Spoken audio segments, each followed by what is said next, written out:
Capítulo 9. Llegó el día de la partida. La víspera, el complaciente señor Thompson nos había entregado urgentes cartas de recomendación para el conde Trump, gobernador de Islandia, para el señor Pickerson, coadjutor del obispo, y para el señor Finnsing, alcalde de Reykjavik. A cambio, mi tío le otorgó los más calurosos apretones de mano. El día 2, a las 6 de la mañana, nuestro valioso equipaje estaba cargado al bordo de la Valquiria. El capitán nos condujo hasta unos camarotes bastante estrechos, dispuestos bajo una especie de puente. ¿Tenemos viento a favor?, preguntó mi tío. Un viento excelente, respondió el capitán Jan, del sudoeste. Vamos a salir del Sand a mar abierto, con las velas desplegadas. Unos momentos más tarde, la goleta bajo su trinquete, su cangreja, su gavia y su juanete se internó a toda vela en el estrecho. Una hora después, la capital de Dinamarca parecía hundirse entre las olas lejanas y la Valquiria costeaba el Helsingør. En el estado de nervios en el que me hallaba, esperaba ver aparecer el fantasma de Hamlet, errante sobre la legendaria terraza. Sublime y sensato, me dije, sin duda nos darías tu aprobación. Quizá tú también nos seguirías hasta el centro del globo para buscar una solución a tu eterna duda. Pero nadie apareció sobre las antiguas murallas. Además, el castillo es mucho más joven que el heroico príncipe de Dinamarca.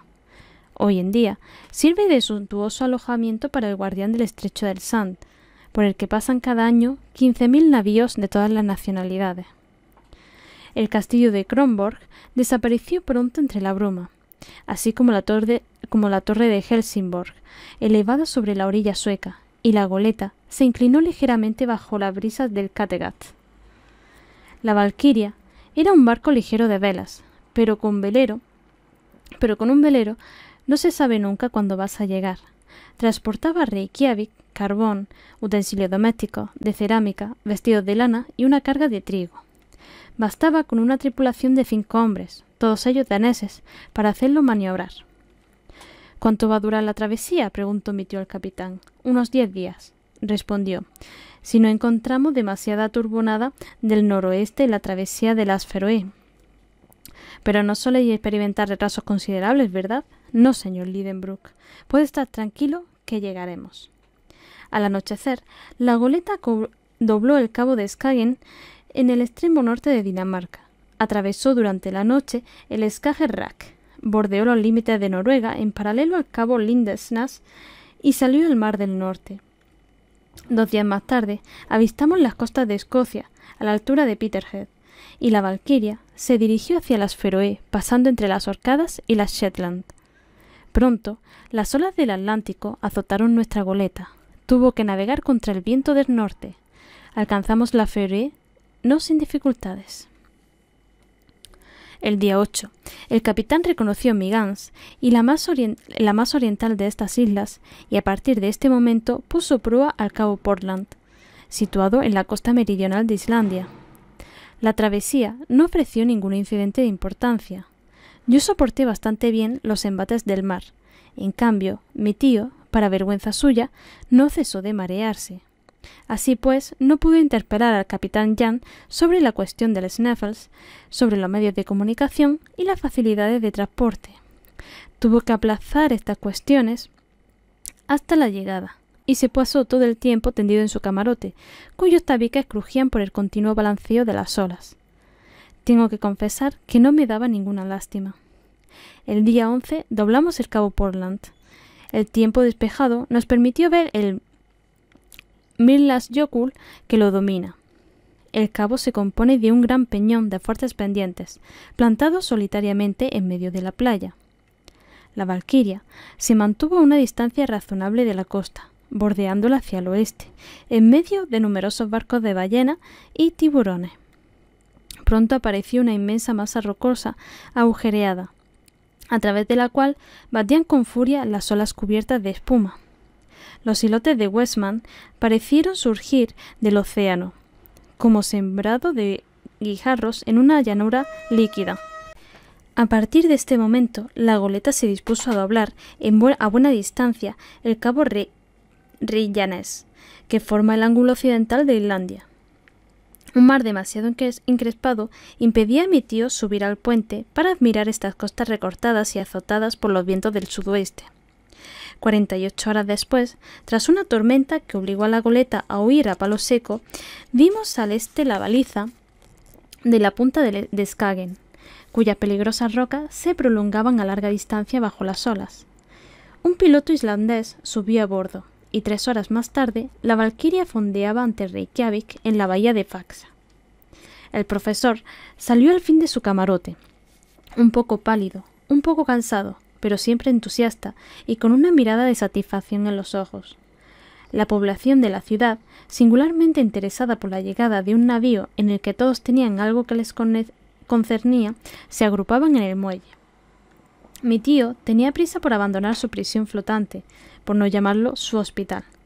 Pero antes de dejar el puente de la goleta, me arrastró a proa y me señaló una alta montaña con 2 cimas, situada en la parte septentrional de la bahía, un doble como cubierto de nieves perpetuas. «¡El Sneffels!», exclamó, «¡el Sneffels!».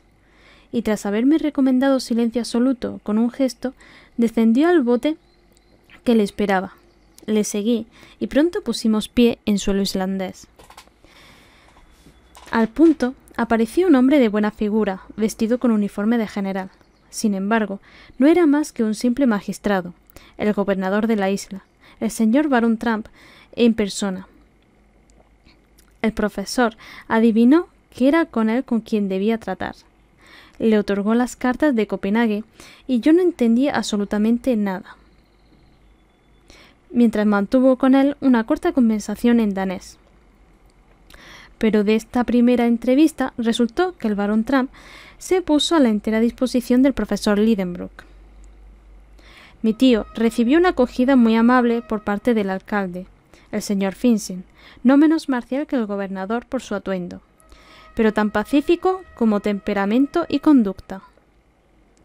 En cuanto al coadjuntor, el señor Pictorson estaba efectuando una visita episcopal por el norte de su diócesis y tuvimos que renunciar provisionalmente a serle presentado.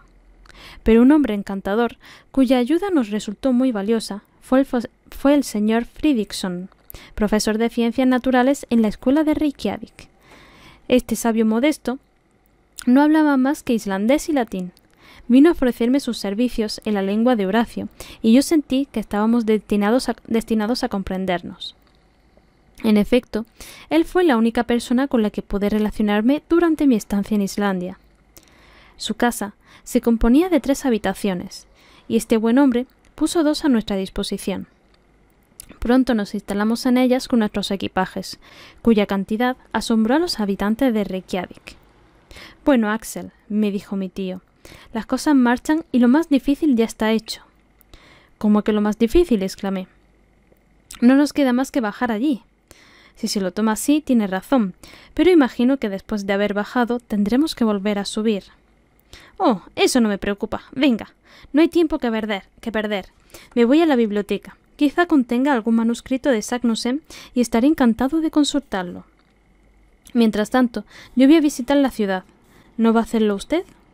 «Oh, no me interesa demasiado. Lo que resulta curioso en estas tierras de Islandia no es la superficie, sino el interior». Salí y fui caminando al azar. No resulta fácil perderse por las 2 únicas calles de Reykjavik.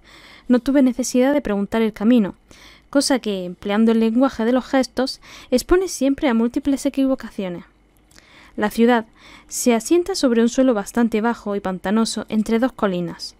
Una inmensa capa de lava la cubre por un lado y desciende en suaves pendientes hacia el mar. Por el otro se extiende la amplia bahía de Faxa, bordeada al norte por el enorme glaciar del Sneffels, y en la cual, de momento, solo se encontraba anclada la Valkyria. Ordinariamente, los guardacostas ingleses y franceses se mantenían allí fondeados, pero en ese momento se hallaban de servicio en las costas orientales de la isla. La más larga de las 2 calles de Reykjavik es paralela a la orilla del mar. Allí, en cabañas de madera, cubiertas de vigas rojas dispuestas horizontalmente, están instalados los mercaderes y tratantes. La otra calle, situada más al oeste, se desliza hacia un pequeño lago, entre las casas del obispo y de otros personajes no dedicados al comercio. Pronto hube recorrido estas arterias tristes y sombrías. A veces vislumbraba un pedazo de césped descolorido, como una vieja alfombra de lana raída por el uso, o una especie de huerta, cuyas raras legumbres, patatas, coles y lechugas hubieran quedado muy bien en una mesa de liliputienses. Algunos alelíes enfermizos intentaban apropiarse de los escasos rayos de sol. Hacia la mitad de la calle no comercial encontré un cementerio público cercado por un muro de piedra, en el que sobraba bastante sitio. Luego de unas cuantas zancadas llegué a la casa del gobernador, una choza comparada con el ayuntamiento de Hamburgo, el palacio al lado de las cabañas de la población islandesa. Entre el lago y la ciudad se levantaba la iglesia, construida según el gusto protestante, utilizando piedras calcinadas cuyos gastos de extracción corren a cargo de los mismos volcanes. Debido a los fuertes vientos del oeste, su techo de tejas rojas debía de dispersarse por fuerza por los aires, con gran perjuicio para los fieles. Sobre una elevación cercana distinguí la Escuela Nacional, en la que, como supe más tarde de boca de nuestro anfitrión, enseñaban hebreo, francés, inglés y danés, 4 lenguas que, para mi vergüenza, desconocía por completo. Yo habría sido el último de los 40 alumnos con los que contaba el pequeño colegio, e indigno de dormir con ellos en aquella especie de armario de 2 compartimentos, dentro de los que personas más delicadas se ahogarían a la primera noche. En 3 horas hube visitado no solo la ciudad, sino todos los alrededores. El aspecto general resultaba singularmente triste, ni árboles ni vegetación digna de tal nombre. Por todas partes, las aristas vivas de la roca volcánica. Las cabañas de los islandeses están hechas de tierra y turba, y sus paredes están inclinadas hacia adentro. Parecen simples tejados colocados en el suelo. Solo estos tejados resultan praderas relativamente fértiles, pues gracias al calor del habitáculo crece la hierba con bastante abundancia. La sigan con cuidado al llegar la época propicia, porque si no lo hicieran así, los animales vendrían a pastar sobre estas viviendas cubiertas de verdor. Me crucé con poca gente durante mi excursión. Al regresar a la calle comercial, vi que la mayoría de la gente estaba ocupada en secar, salar y cargar los bacalaos, su principal producto de exportación. Los hombres parecían robustos, aunque poco ágiles, con rasgos germanos, rubios, de mirada meditabunda, como si se sintieran fuera de la humanidad. Pobres exiliados en esta tierra helada, a los que la naturaleza les habría tenido que hacer esquimales, puesto que les condenaba a vivir en los límites del círculo polar. En vano, intenté sorprender una sonrisa en su rostro.